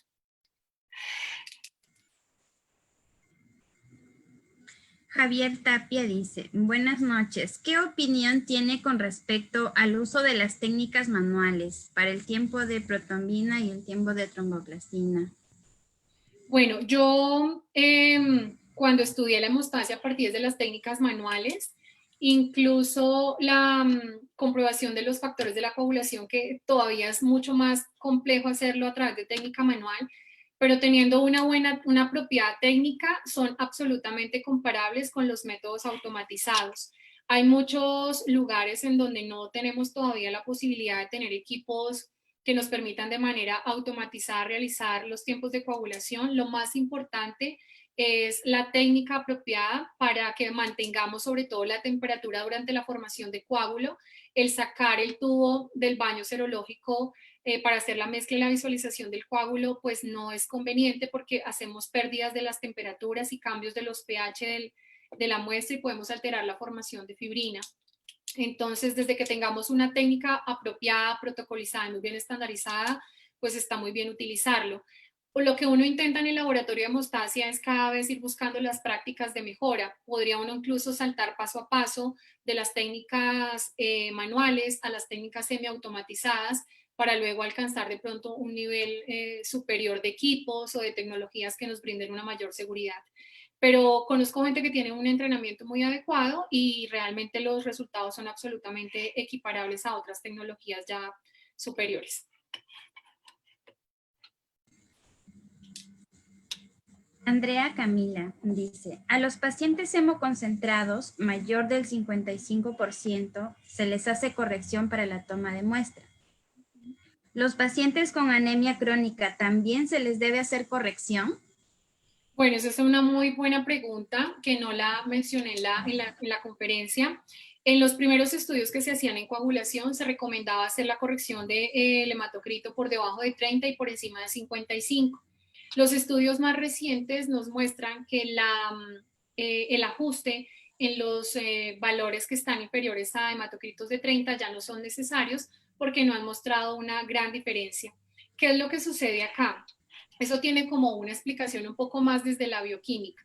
Cuando nosotros tenemos un paciente hemoconcentrado, la cantidad de plasma va a ser muy pequeña respecto a una cantidad de citrato muy grande.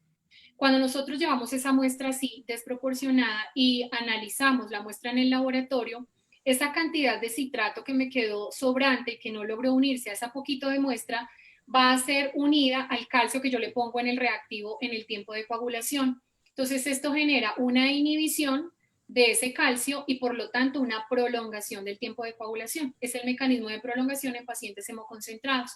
Si nosotros trasladamos ese entendimiento de ese mecanismo bioquímico de la unión del calcio al citrato y lo llevamos a los pacientes que tienen, al contrario, una gran cantidad de plasma, va a quedar una poquita cantidad de citrato, yo aquí no voy a tener citrato que me esté sobrando, por tanto no va a inhibir el calcio del tiempo de coagulación cuando yo lo administro. Entonces por eso es que se vio que no tenía una marcada diferencia en tiempos de coagulación ni tampoco en la medición de factores y ya es una práctica que se ha eliminado. Sin embargo, hay algunos laboratorios que ya lo tenían protocolizado y montaban su corrección tanto en hematocritos por debajo de 30 como por encima de 55, lo cual no está tampoco mal realizarlo, es una práctica que no va a tener ninguna, digamos, interferencia, pero pues no es necesario realizarla en aquellos lugares donde no la quieran realizar o aún no la hayan protocolizado. Efraín Montes dice, ¿cuál es el tiempo máximo de espera a temperatura ambiental para poder analizar el perfil de coagulación? Entonces, a temperatura ambiente, 4 horas. 4 horas desde que tomamos la muestra, tenemos 4 horas para decir, la centrifugamos, la procesamos, la vamos a remitir, ¿qué vamos a hacer? Entonces, en esas 4 horas es vital que definamos. A las 4 horas la muestra o debe estar procesada, o debe estar remitida, o debe estar congelada para procesarla en otro momento. Si nosotros nos pasamos esas 4 horas, podemos empezar a tener algunas afectaciones, sobre todo en factores de la coagulación. Por ejemplo, el factor 7 es de los factores más lábiles y es el primero que se va a disminuir. Podemos tener, por ejemplo, también diagnóstico de falsas hemofilias A, hemofilias B o algunos tipos de enfermedad de von Willebrand. Hay algunas guías que nos mencionan, por ejemplo, que los tiempos de coagulación no son tan afectados. Entonces, el PTT es mucho más afectado si nos dejamos pasar de 4 horas, pero algunos reportes muestran que, por ejemplo, el PT puede incluso durar hasta 24 horas a temperatura ambiente. ¿Qué es lo que sugerimos desde la especialidad? Y es que se manejen todas las muestras bajo un mismo estándar, porque si yo me pongo a pensar en que el PTT a las 4 horas se me daña, pero el PT no, y el paciente tiene los dos tiempos de coagulación, podemos generar equivocaciones y errores ahí en esa parte de manejo.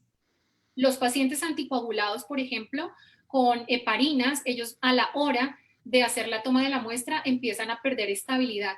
Si yo dejo la muestra de pacientes anticoagulados con heparina más de 4 horas, el contacto de la heparina con las plaquetas presentes en la muestra, pues van a generar una inhibición de la heparina a través del factor 4 plaquetario. Entonces, los resultados de anticoagulación del paciente me van a dar por debajo del valor real.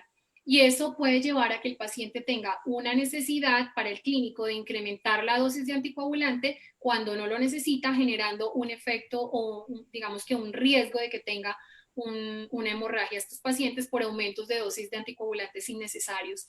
Entonces siempre nos vamos a limitar a las 4 horas para definir el protocolo de manejo de la muestra y pues así obviar tanto las causas que pueden ser asociadas a un tiempo limitado o algunas que son un poco más extendidas, pero que al final no garantizan en conjunto todo un buen manejo en la coagulación. Michelle Fuentes dice, si un tubo de citrato que contenga fibrina y se le retira, ¿puede alterar los resultados? Súper buena pregunta de Michelle. Estos tubos son, este tipo de muestras son una de las causas de rechazo inmediato de la muestra. El retirar la fibrina, claro, va a dejar ya una muestra limpia que nosotros vamos a decir no tiene ningún problema, pero en esa fibrina se quedaron atrapados los factores de la coagulación.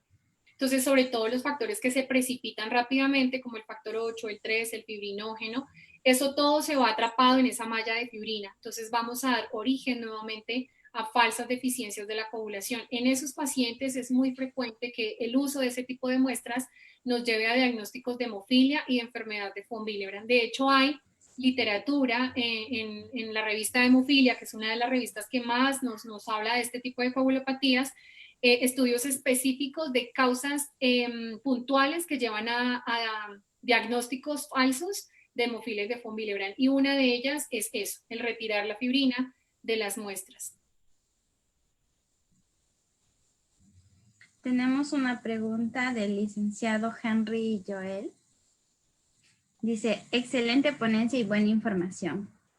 Después de la centrifugación para un perfil de coagulación de rutina, ¿cuál sería la cantidad de plaquetas por milímetro cúbico en plasma? Pobre en plaquetas para tiempo de protombina, tiempo de tromoplastina parcial, ITT y fibrinógeno. Muchas gracias, licenciado, por su felicitación y por su pregunta. En tiempos de coagulación o lo que son test de screening, que no son test especiales, incluso las guías ni siquiera recomiendan doble centrifugación porque mencionan que no es necesaria hacer la doble centrifugación. Esta doble centrifugación con plaquetas por debajo de 10.000 plaquetas por microlitro o por milímetro cúbico es necesario para los test especiales.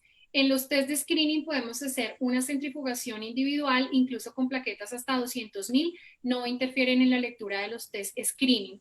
¿Qué es importante? Nuevamente, que si nosotros no vamos a utilizar doble centrifugación, sino una centrifugación de tubo primario que va al analizador, debe hacerse dentro de la primera hora. Si ya pasa de la primera hora, ahí sí vamos a tener una afectación y una probable prolongación de los tiempos de coagulación. Entonces, eso depende de cómo queramos manejar el protocolo y pues obviamente de los tiempos y del personal que esté disponible en el laboratorio y de su organización. Muchas veces hay un personal técnico auxiliar que se dedica a hacer la centrifugación, la separación, mientras otras personas están en procesamiento, otras toman muestras y manejan diferentes tiempos. Entonces, lo que yo recomiendo es siempre mirar cuál es el personal, cómo es la distribución, cuáles son los tiempos que tenemos establecidos de respuesta para cada actividad dentro del laboratorio y en ese momento definir. Incluso definir la velocidad de mi sistema de medición. Si la medición es manual, como nos hacían la pregunta, si la medición es semiautomatizada o automatizada, pues va a requerir tiempos diferentes de medición que van a tener que contarse dentro de esos tiempos de estabilidad definidos. Si yo veo que dejar la muestra centrifugada una vez y que yo tenga que procesarla en la primera hora me va a generar más trauma, más afán, más angustia, pues es mejor someter todo lo de hemostasia protocolizado a doble centrifugación, que voy a tener 4 horas para poder definir qué hago con esa muestra. Y en esas 4 horas, pues me genera un rango mucho más amplio de tratamiento de las muestras de hemostasia. Entonces, cualquiera de los dos se pueden utilizar para test de screening, pero va a depender de las condiciones y protocolos propios del laboratorio. Edwin Acosta dice, ¿qué esperaría de mis resultados de dímero D teniendo COVID? Bueno, depende. El dímero D sabemos que ahora en nuestra actual pandemia va a tener un valor pronóstico importante y además importante también para la definición de anticoagulación del paciente. Ese dímero D va a estar elevado dependiendo de la gravedad del paciente y también nos va a ayudar o le sirve a los clínicos para definir si el paciente va a ser internado en una unidad de hospitalización general o va a requerir una unidad de cuidado crítico y el tipo de anticoagulación profiláctica, terapéutica o a dosis intermedias bajo ciertas condiciones también de anticoagulación. La elevación del dímero D se va a interpretar por número de veces respecto al punto de corte que maneje la tecnología. Distintos puntos de corte y unidades están reportados en dímero D, por lo cual es muy importante en principio conocer el punto de corte y las unidades de mi reactivo. Teniendo eso, si mi dímero D está elevado 2 veces por encima del valor del punto de corte, es un paciente que le define conducta de hospitalización. Si está elevado de 3 a 4 veces, es un paciente que va a requerir anticoagulación e internación en unidad de cuidado intensivo. Y si está por encima de 5 o 6 veces el dímero D sobre ese punto de corte, es un paciente al que junto a unas escalas clínicas se le sospecha una alta coagulopatía intravascular diseminada. Entonces, la interpretación del dímero D nos puede ayudar a definir distintas conductas sobre el paciente. La elevación en un principio, si ustedes recuerdan, la interpretábamos como por encima de 1000 microgramos, según reportaba en la literatura china, que fue la primera que salió, pero ya lo que vemos es que el comportamiento en la población ha ido variando, tenemos dímeros D absolutamente elevados, incluso hace poco revisé unos casos donde habían pacientes con COVID que tenían valores de dímero D por encima de 100.000 y 200.000 nanogramos mililitro en unidades de dímero D. Entonces, dependemos mucho también de la capacidad de nuestro reactivo, de la linealidad, de la capacidad de lectura sin que genere, por ejemplo, un efecto prozona. Entonces, el dímero debe ser cuidadosamente evaluado y debemos reconocer muy bien el reactivo que tenemos en nuestro laboratorio para hacer la interpretación. Sin embargo, el concepto actual, de acuerdo a las sociedades internacionales de trombosis y hemostasis y la sociedad española, es número de veces sobre el cutoff de mi reactivo. Ilmer Tucto pregunta, ¿cómo haría para controlar el llenado de los tubos si se trabaja a una altitud más de 2.500 metros sobre el nivel del mar, puesto que el uso de tubos al vacío no llega a la marca del llenado? Es una súper buena pregunta y digamos que se acopla mucho a lo que estamos en la ciudad donde yo estoy en Colombia, porque estamos a 2.700 metros. De hecho, hay un eslogan que dice 2.700 metros más cerca de las estrellas.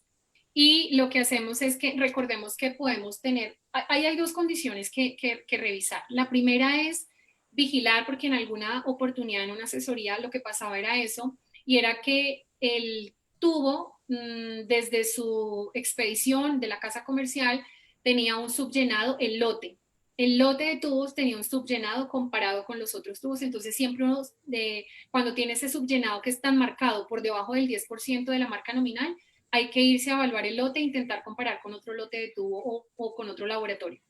Y si el llenado está por debajo de la marca nominal hasta el 10%, no vamos a tener ningún inconveniente en cuanto a pruebas de coagulación. También ya está estudiado. Pero si está muy por debajo del 10%, lo que te puedo sugerir es que revisen el lote y lo comenten con la casa comercial.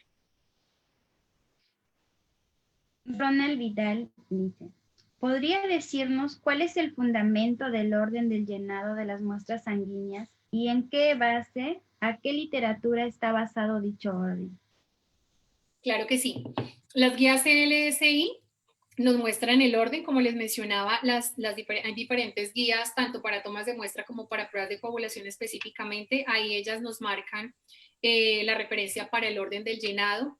Ahí los mismos proveedores de las casas comerciales también tienen unos protocolos que nos sugieren y nos aportan. En hemostasia, también las revistas de hemofilia o los journal especializados en hemostasia también nos sugieren esos llenados. Si quieren, me pueden de pronto escribir al correo electrónico y les comparto con mucho gusto la literatura para que ustedes tengan el sustento de sus protocolos. El orden está básicamente dirigido a evitar la contaminación cruzada, es lo que queremos.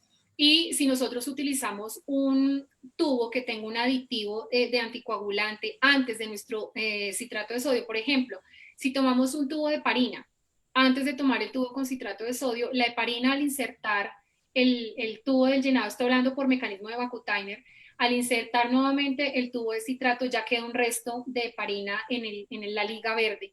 Esto va a hacer que la heparina tenga un efecto en factores de la coagulación, que son factores perturbadores de esa heparina, y nos van a dar falsamente disminuidos. Si por el contrario utilizamos un tubo, por ejemplo, con gel, que tiene una sustancia procoagulante antes del citrato de sodio, va a generar el fenómeno contrario.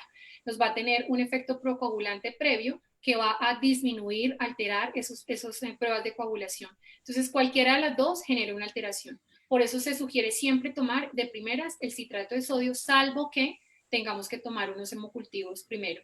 Pero si usted quiere, le puedo compartir la literatura, claro que sí, me dejan el correo electrónico de pronto con Fabiola o ahí en la transmisión en Facebook. Lo que pasa es que no los estoy viendo en este momento en la pantalla, pero les puedo compartir la literatura con mucho gusto.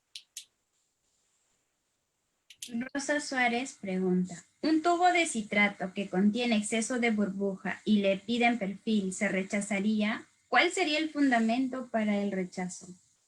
Exceso de burbuja y le piden, ¿me repites, Fabiola, por favor? ¿Le piden el perfil? Claro, se refiere si tiene bastante burbujas y le piden perfil de coagulación. Ah, ok, perfil de coagulación. ¿Se rechazaría la muestra? Pues en principio no se rechazaría, salvo que cuando hagas la centrifugación la muestra esté hemolizada. Las burbujas lo que nos pueden generar es en principio una hemólisis de la muestra. Si queda mucho espacio entre la capa de burbuja y el máximo llenado del tubo y hay un intercambio muy alto de oxígeno, puede alterar el pH, y la alteración del pH, digamos que en coagulación uno espera que ese pH se mantenga más o menos entre 7,3 y 7,4. Si hay un cambio de pH, sí podrías llegar a tener unas falsas deficiencias de la coagulación. Entonces, ¿yo qué miraría? Si centrifuga la muestra y no está hemolizada, podría ser un procesamiento. Si yo proceso la muestra y veo que tengo algunas deficiencias de factores que no coinciden con la clínica de mi paciente, yo debería poner una nota de interpretación o solicitar una confirmación con una nueva muestra. Pero pues va a depender también de la correlación clínica y de la solicitud que se haga. Si la muestra no está hemolizada y no hay ningún problema, se puede procesar.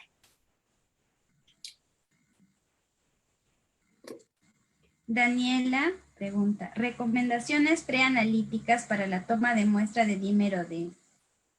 ¿Cuándo la muestra debe ser trasladada al laboratorio desde la toma de muestra externa? Entonces, en dímero D, importante evitar la hemólisis. En dímero D, importante al máximo evitar la lipemia, porque las técnicas por lates pues van a tener una interferencia por triglicéridos y depende nuevamente de la capacidad del reactivo. Hay algunos métodos pues inmunoturbimétricos que tienen unas permisibilidades de fenómenos Hill, de ictericia, hemólisis y lipemia muy superiores y que no van a generar una interferencia, pero hay otros que nos limitan un poco frente a hemólisis, lipemia e ictericia. Entonces es importante evaluar esas tres condiciones frente a una prueba de dímero D y comparar nuevamente con mi reactivo cuál es mi permisibilidad para que no vaya yo a tener una afectación en el reporte. La estabilidad de la muestra en dímero D también es súper importante. Lo que nos refiere la guía de dímero D es que está entre 4 y 6 horas de estabilidad, por lo cual tenemos también ese tiempo para que hagamos un transporte a un sitio de referencia donde se vaya a realizar el procesamiento.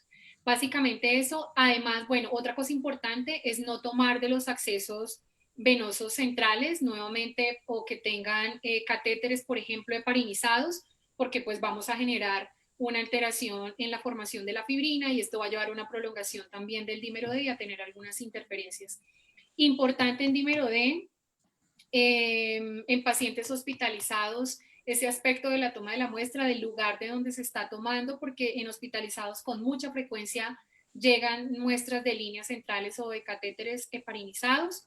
Y siempre correlación con la historia clínica del paciente, porque hay algunos factores interferentes como el factor reumatoideo, por ejemplo, también. Entonces es importante revisar que no hayan estos factores interferentes, además de hemólisis, lipemia, ictericia, el factor reumatoideo. Hay otra causa también de interferencia en dímero D que se llaman los anticuerpos humanos antirratón, que se dan, por ejemplo, en algunas gamapatías monoclonales, en linfomas no Hodgkin, en donde los pacientes pueden de manera natural generar anticuerpos contra el reactivo de medición del dímero D, y esto puede llevar a unas falsas elevaciones o falsas respuestas elevadas en el resultado de los pacientes. Entonces, todos estos criterios son muy importantes de evidenciarlos en el inserto, en las especificaciones de inserto. Por eso les recomiendo mucho hacer una muy buena lectura de su inserto en dímero D. Los demás comentarios son para decirle que su ponencia estuvo excelente, de felicitaciones, Gracias. que estuvo muy linda. Ay, muchas gracias. De verdad que todo mi cariño para ustedes, para Perú. De verdad, nuevamente reitero, Perú era uno de los países que en mi lista faltaba, así que absolutamente orgullosa de poder decir que ya los estuve acompañando con este tema. Quedo muy disponible para lo que ustedes necesiten. Si requieren la literatura que se mostró en la presentación, con mucho gusto lo podemos hacer a través de Fabiola o de los canales de comunicación del Instituto de Estandarización en el Laboratorio Clínico del Perú, y con todo gusto a la orden siempre que yo pueda aportar conocimiento y experiencia para que todos mejoremos en el laboratorio. El crecimiento es para todos.